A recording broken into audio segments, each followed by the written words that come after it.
First and foremost, I want to say that this seems like the ultimate man trip, roam, kick it thing. When you came up with this idea, was it just like, I'm just going to go and do me and have the most fun I can with my homies?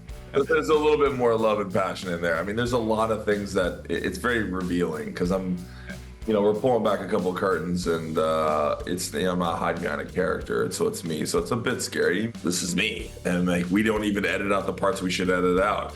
And, it's very much my passion for handcrafted artisans and like the things that I really truly love.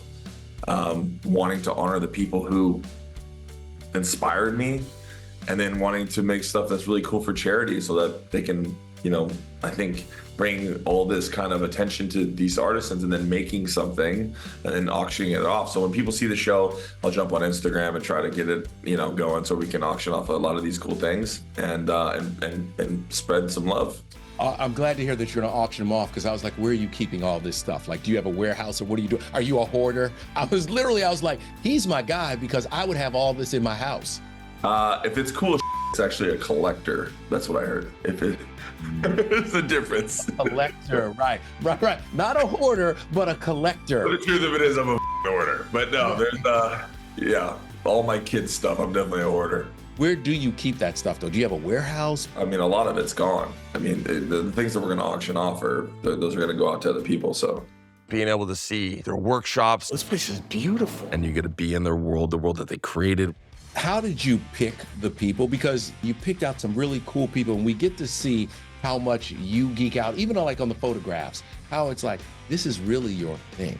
I mean, you get to see me, I call the poor man the wrong name the whole time, and you see me just spazzing out in his house, and then eventually after 3 years, I'm cool finally. But those are the things I geek out on. Like, I see what this man sees. I want to put those in my movies. This is how my mom raised me. So those are my geek moments, Tom Waits is my geek moment. Slash is going to be those are the things that are going to make me, like, I couldn't even interview him. Like, your job was one of the hardest things I've ever had to do, bro.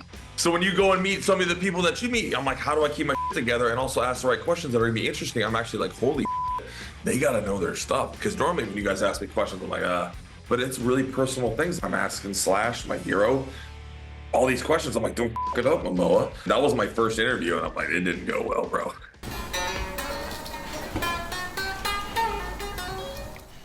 All right. That was intense. I'm never gonna be able to do your job, bro. You do a great job. Well, I appreciate that recognition, but I also want to ask you, what was the moment where you were like, I'm so happy right now? Well, I'm holding my kids in my arms.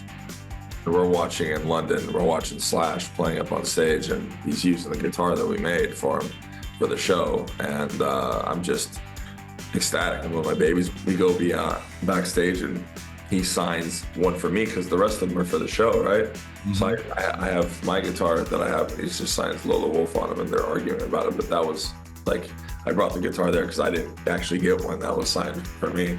So it was a nice moment that I'm gonna give to my children, By the way, how cool is it to have the kids involved? Yeah, I mean, like in between while I'm directing a show, Chief of War, we go on a Saturday and we're gonna go build our first knife. Like, they may not think of it's like that big, but when they look back on it, I'm like, come on guys, come on, we're gonna do this.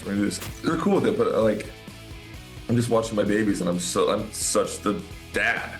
Like every other dad is like filming every moment of why I got cameras filming. I'm like, put the camera out, Mom. But I'm so obsessed with seeing my kids banging on this knife and we're gonna make our first knife together. And that's a huge moment that I'm like, I'm so thankful that I got to record that.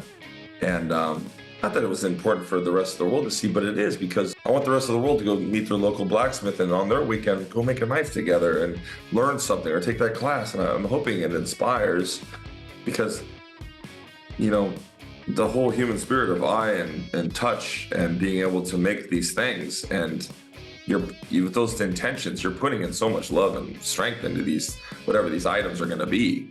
It's important for us to touch those and then pass them on, because that's, to me, like what makes up us. Like all these little treasures and knickknacks, but they're just moments that are saved in time. Like they eventually are nothing, but to us, they're the world. No diamond comes close to these things that are just so small and from our kid, or a dear friend, or a loss of a friend. And so I just